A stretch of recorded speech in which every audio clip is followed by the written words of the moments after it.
네, 이번 시간은 취업 원포인트 레슨 시간입니다. 우리 취준생 여러분들 취업 준비하시다 보면 참 고민도 많으실 텐데요. 자, 이번 시간을 통해서 어떤 이 기업의 궁금한 점이라든가 또 자기소개서 쓸 때는 어떻게 쓸지, 그리고 나에게 부족한 점은 어떤 것들이 있는지 이 시간 통해서 좀 자세히 알아봤으면 좋겠네요. 네, 여러분이 올려주신 고민 내용 살펴보고요. 저희가 머리를 맞대고 한번 생각을 해볼 텐데요. 이 두 분과 함께합니다. 네. 취업 보기 카페 이정미 멘토님 그리고 이지연 캐스터 나오셨어요. 안녕하세요. 네, 어서 오십시오. 네, 반갑습니다. 아유, 이준 캐스터는 오늘 바쁘네요. 예, 네. 일부에도 나오시고. 자, 카페를 들어가서 취업 보기 카페장에 들어가면요. 왼쪽에 취업 Q&A라고 보입니다. 거기서 궁금한 점을 올려주시면 되겠습니다. 자, 바로 오늘 궁금한 점들 만나볼까요? 네, 152만 취업 준비생들의 공간이죠. 다음에 취업 뽀개기와 함께하고 있습니다. 저는 현재 카페 안에 들어와 있습니다. 오늘도 이 내용을 살펴볼 텐데 이제 12월이 이제 중순을 향해 또 달려가고 있죠. 일부 기업의 채용이 마무리되기도 하고 또 내년도 상반기 채용 계획이 발표되기도 했는데요. 하지만 수시 채용이라는 게 많이 생겼기 때문에 1년 내내 채용이라는 점을 잊지 마시고 좀 열심히 준비하시면 좋을 것 같습니다. 오늘도 취업 원포인트 레슨 첫 번째 사연 좀 살펴볼 텐데요. 첫 번째 사연의 제목은 면접 준비할 때라는 제목입니다. 내용을 보니까 정말 간결해요. 네. 면접 준비할 때 말이에요. 자소서 중심으로 준비만 잘하면 되나요? 라는 그런 질문이었는데 진짜 근데 많은 분들이 궁금해하시는 그런 질문 내용입니다. 면접을 두고 계신 분이라면 좀 이 점을 가장 궁금해하실 것 같아요. 그래서 꼽아봤습니다. 네. 그래요. 뭐 서류 전형 합격이 다가 아니죠. 물론 네. 이것도 굉장히 힘들지만 관문들이 또 많이 남아 있는데 가장 중요한 게 또 면접입니다. 면접 준비할 때 자기소개서 중심으로 일단은 하면 좋겠죠. 근데 네. 그게 다인지 뭐 이런 걸 또 궁금해하실 것 같아요. 그렇습니다. 이게 제가 아까 왜 웃었으면 가장 기본적인 건데 가장 어려운 예, 많이 나오는 질문이라서 제가 맞아요. 웃음이 나왔는데요. 네. 면접 전형들이 워낙 요즘 복잡하고 다양해졌어요. 그렇죠. 그래서 구직자 입장에서는 어떻게 준비해야 될지 걱정이 됩니다. 자, 이정미 선생님 어떻게 하면 될까요? 네. 산 넘어선이라고 실제로 서류 전형을 통과하시게 되면 이제 면접이라는 또 문이 기다리고 있습니다. 그래서 면접에 대해서 오늘 좀 여러 가지 이야기를 해드릴까 하는데요. 네. 면접은 보통 직무 역량을 중심으로 하는 면접과 인성 면접으로 구성되어 있고요. 직무 역량 면접은 대부분 기업 안에서 실무 담당자나 팀장급 들이 참여하시게 되십니다. 그리고 인성 면접의 경우에는 기업의 경영자나 또는 임원진들이 참여하시게 되셔서 면접은 이 두 가지가 보편적으로 이루어지고 있는데요. 역량 면접은 직무에 대한 적합도를 평가하는 것이라면 인성 면접은 조직의 인재상과 부합하는 기업의 적합도를 평가하는 과정이다라고 보시면 될 것 같습니다. 그렇군요. 네.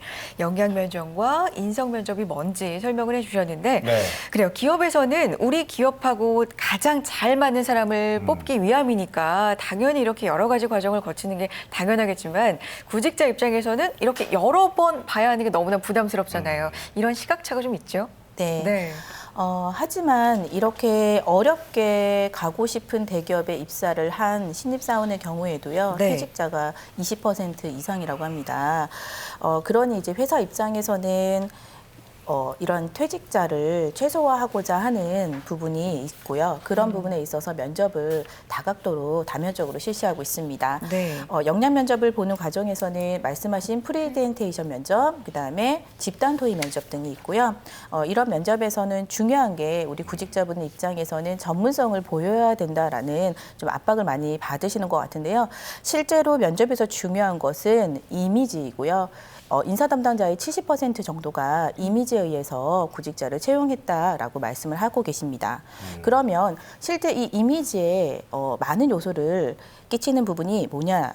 이런 부분에 대해서 메라이언이라고 하는 사람이 법칙을 하나 만들어냈는데요. 네. 실제 이 사람의 이미지는 시각이 55%, 그다음에 청각적 요소가 38%, 언어적 요소가 7%에 해당한다고 합니다. 그럼 다시 말하면 네. 실제로 이분이 전문성 있는 우리 회사와 부합되는 인재상이라는 느낌을 가져가는 부분에 있어서 언어는 7%이고 나머지 93%가 비언어적 요소에 의해서 좌우된다라고 보시면 되죠. 그래요. 이거 정말 충격적인데요. 그래요? 네. 이야, 실제 면접에서 질문 그 내용에 답하는 것이 정말 중요하다고 생각을 했는데. 보통 어떻게 말하는지가 중요할 것 같은데, 그렇죠? 그게 중요한 건 줄 알았더니 7%밖에 안 돼요? 네. 네.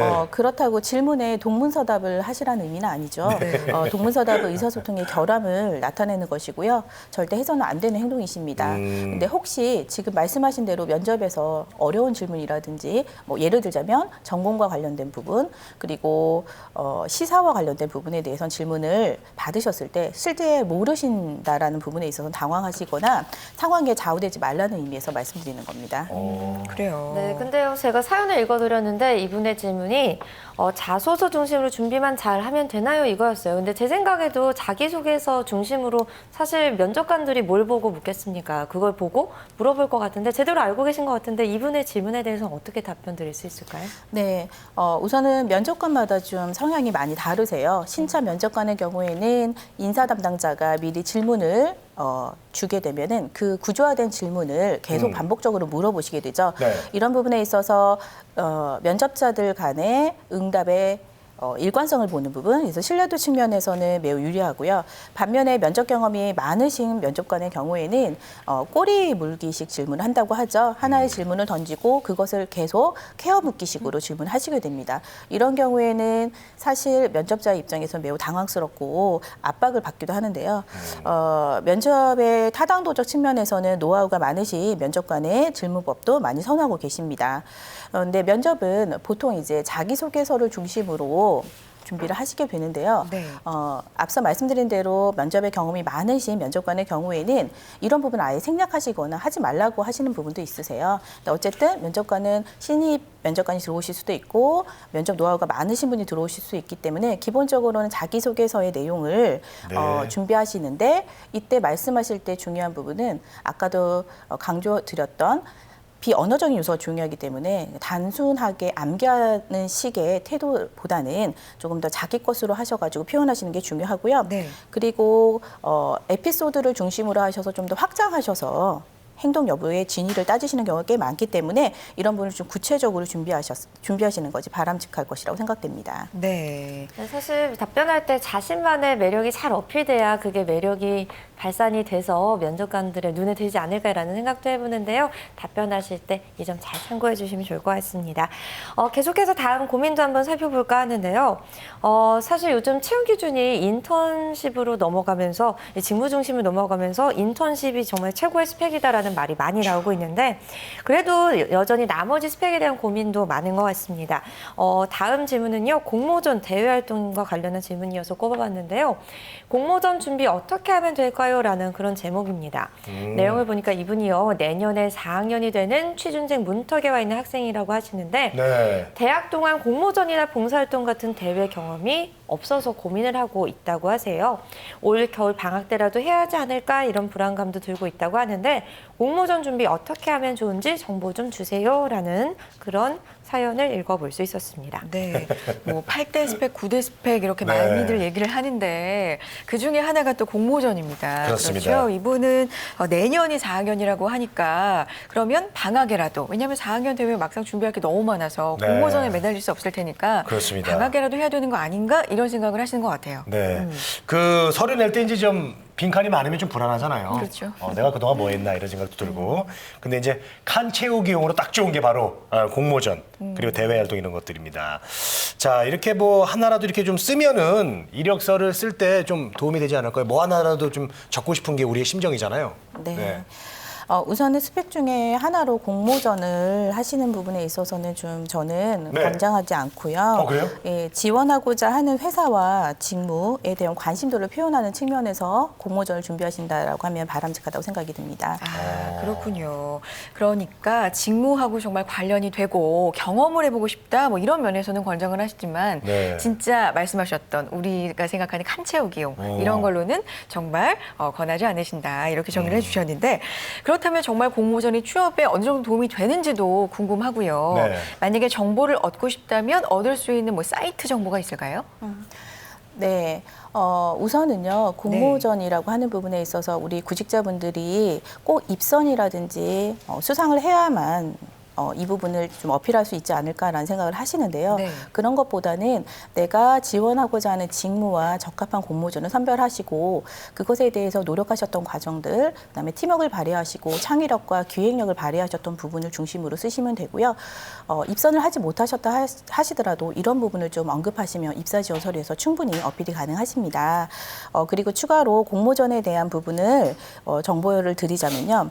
취업 준비생에게 가장 인기 있는 공모전 중에 하나죠. LG그룹에서 운영하고 있는 LG글로벌 챌린저가 있습니다. 네. 네. LG글로벌 챌린저는 벌써 21년이나 되는 장수 프로그램 중에 오. 하나인데요. 네, 팀을 이뤄 직접 탐방하고 싶은 국가와 주제를 골라서 제안서를 제출한 이후에 심사를 받으셔서 탐방단으로 선발되시게 되면 활동비 전액을 지원받게 됩니다. 그리고 활동자는 여름방학을 이용해서 해외 탐방을 다녀와 보고서를 제출하시게 되는데요. 이 제출된 보고서 중에서 우수팀을 선별하여서 입사 기회를 또 제공한다고 합니다. 네. 그렇군요. 그래요? 어휴, 좋네요. 좋네요. 네네. 예. 아니 저도 공모전 받은 거 있잖아요 올해. 예. 그렇죠. 근데 거기 상장 하나밖에 안 주더라고요. 아무것도 안 주고. 예. 아쉬우셨어요? 아쉬웠습니다. 그래도 이제 어디 가서 얘기할 건 있더라고요. 네. 그동안 하나도 없었는데. 자, 이 얘기 들어보니까 정말 꼭 먹고 알 먹고 좋은 제도인 것 같은데요. 해외 연수 무료 다녀오죠. 그리고 회사 또 취업도 되지요. 그렇죠. 예. 자, 그리고 그 LG그룹 말고요. 어떤 그 다른 공모전에 대한 정보를 좀 얻을 수 있을까요? 네, 금융권을 지원하시고자 하는 지원자분들에게 추천드릴 수 있는 공모전은요. 신한은행 대학생 홍보대사, KB 캠퍼스 스타 등이 있고요. 신한은행 대학생 홍보대사의 경우에는 우수팀을 선별하셔서 은행 지원 시에 혜택이 있습니다. 그리고 KB 캠퍼스 스타의 경우에는요. 네. 우수 활동자에게 해외 연수와 입사 지원 시에 서류 전형 면제가 있고요. 오. 이외에도 삼성그룹이 운영하고 있는 삼성 소프트웨어 멤버십, 그다음에 삼성물산 대학생 기자단, 그다음에 아모레패스팩이 운영하고 있죠. 지금 브랜드 챌린저가 유명합니다. 네. 그래요. 그래요? 이렇게 또 정리하고 보니까 많네요. 많이 있는데요? 그래요. 네. 자, 이런 정보들을 좀 한눈에 찾아볼 수 있는 그런 사이트가 혹시 있다면 좀 추천해주고 싶으신 곳이 있으신가요? 네. 네. 미생 탈출 홈페이지를 좀 참고해 보시면 좋으실 것 같은데요. 네네네. 미생 탈출. 예, 네. 미생 탈출 홈페이지입니다. 그래서 지금 공모전에 대한 그 사이트 주소 나오고 있는데요. 이쪽에서 공모전의 종류와 일정을 파악해 보시고요. 자신에게 잘 맞는 공모전을 선택하시는 게 중요할 것 같습니다. 네, 그렇군요. 네, 이제 겨울방학이 다가오고 있습니다. 추억도 스펙도 쌓을 수 있는 이 공모전에 꼭 한번 도전해보시는 것도 좋을 것 같다라는 생각 들고요. 계속해서 다음 사연 좀 살펴보기 전에 두 분은요, 금융권 취업 준비할 때 가장 필요한 거 뭐라고 생각하세요? 네, 금융권. 어렵습니다. 금융권은 이제 그냥 저는 그냥 단순하게 생각할 때 네. 돈을 다뤄야 되잖아요. 그렇죠. 그래서 굉장히 인성이 중요할 것 같아요. 저도요. 돈 저기 삥땅 치고 그러면 안 되잖아요. 그렇죠. 신뢰감. 전문 용어예요. 전문 용어 나왔죠. 네. 그러니까요. 어때요, 지현 씨? 맞나요? 네, 그런데요. 사실 여러 가지 이유가 있겠죠. 근데 이분 지금 고민을 올려주신 이분께는 어떤 답변을 해드려야 될까 모르겠습니다. 왜냐하면 부족함이 없는 스펙으로 보여지는데 금융권 탈락의 고배를 마신 그런 분인데요. 내용 네. 좀 더 자세히 좀 살펴보겠습니다. 네. 오늘은요. 가면 갈수록 질문이 길어지는 것 같습니다. 이분 금융권 지원에 조언을 부탁드린다라는 내용이었는데 네. 이분은 경기도권 대학의 경영학과를 내년도 2월에 졸업 예정을 하고 있는 학생이라고 하세요. 네. 올 하반기 금융공고제를 모두 지원을 했는데 하나은행 빼고는 모두 서류를 탈락했다라고 써주셨습니다. 그렇군요. 이번 스펙을 제가 말씀드릴게요. 정말 좋아요. 학점이 3.8점이고요. 오. 토익이 860점, 네. 토익 스피킹이 레벨 6고요. 또 한자가 2급, 또 금융투자 분석사에 재무위험관리사, 투자자산운용사 자격증까지 갖고 계시고요. 네. 또 두 개 은행, 그러니까 국민과 우리은행에서 서포터즈 활동까지 하셨고 금융 아카데미 인턴을 3개월 하셨고요. 어휴. 또 야학 봉사활동 1년의 경험이 있으시다고 해요. 정말 스펙이 화려하죠. 우리은행과 국민은행 서포터즈 활동도 해서 서류 정도는 통과되지 않을까 그렇게 싶었는데 광탈을 했다. 아유, 뭐 이런 내용인데 이 스펙으로 주요 금융권에 취업이 가능할지가 고민이 된다고 하세요. 차라리 진로를 바꿔야 되는 게 아닐까요? 라고 했는데 네. 이미 은행권 쪽으로 이 취업을 이 중심으로 해왔는데 아주 잘 해오셨는데 진로까지 고민하고 계시는 분이었습니다. 그래요. 이분 아이, 참. 스펙 쌓아 오신 걸 보니까 네. 정말로 금융권을 딱 타겟으로 목표로 쌓아오셨다, 살아오셨다 보이네요. 그렇습니다. 네. 뭐 나무랄 데 없는 그런 스펙을 갖고 계십니다. 그런데 광탈을 했어요. 그래요. 네, 우리 저 멘토님께서 조언을 빨리 좀 해주십시오. 네. 우선 이제 좀 사연을 들은 저도 좀 마음이 무겁습니다. 네. 말씀하신 대로 커리어가 좀 화려하시죠. 그런데도 불구하고 서류 광탈이라고 이야기하시니까 네. 저도 좀 안타깝고요. 이미 이제 하반기 전형이 끝났기 때문에 다시 마음을 잘 잡으셔서 상반기를 준비해 보시는 게 어떨까 싶습니다. 네. 우선 내년 상반기 은행권 입사 지원은요. 좀 팁을 드리자면 올 하반기 은행별 합격자의 특성을 좀 분석해 보시게 되면 네. 향후 취업 전략을 세우시는 데 도움이 될 것 같습니다. 그래요. 그렇군요. 알겠습니다. 그렇다면 어떤 식으로 준비하면 좋을지 이분이 지금 이분에 맞춤 어떤 컨설팅을 해주신다면 어떤 도움 말씀 주실 수 있을까요? 예, 우선은 하반기 공채 트렌드가 내년 상반기에서 갑자기 바뀌지는 않으실 거예요. 그래서 인재상이 비슷한 방향으로 흘러갈 것 같은데요. 네. 우선 국민은행과 KB, 하나은행의 경우에는 바로 영업점에 투입할 수 있는 인재를 중점으로 봤다고 합니다. 네. 그래서 두 은행의 경우에는 인턴 경험자를 선호하셨고요. 국민은행은 각 지점을 돌아다니시면서 국민은행의 장단점을 좀 잘 분석한 지원자가 합격했다고 합니다. 네. 기업은행의 경우에는 시중은행 중에 최초로 NCS를 좀 적용하여서 커뮤니케이션 능력을 집중적으로 평가했는데요. 대면 상담, 그다음에 제안 및 협상 능력, 그다음에 IT 정보 활용 능력에 부합되는 인재를 선호하였고 네. 이런 경우에 있어서 입사 지원 서류에서 또 면접에서 잘 이런 부분을 풀어낸 친구들이 합격을 하였다고 합니다. 예. 그리고 우리은행의 경우에는 브런치를 해외로 많이 늘렸거든요. 그래서 그런 측면에 있어서 글로벌 마인드하고 핀테크에 대한 이슈를 중요하게 여겼고요. 이런 부분에 역량을 가진 친구들이 대거 합격을 했고요. 또 창업을 했다가 실패했던 스타트업 감각을 지닌 친구들이 합격했습니다.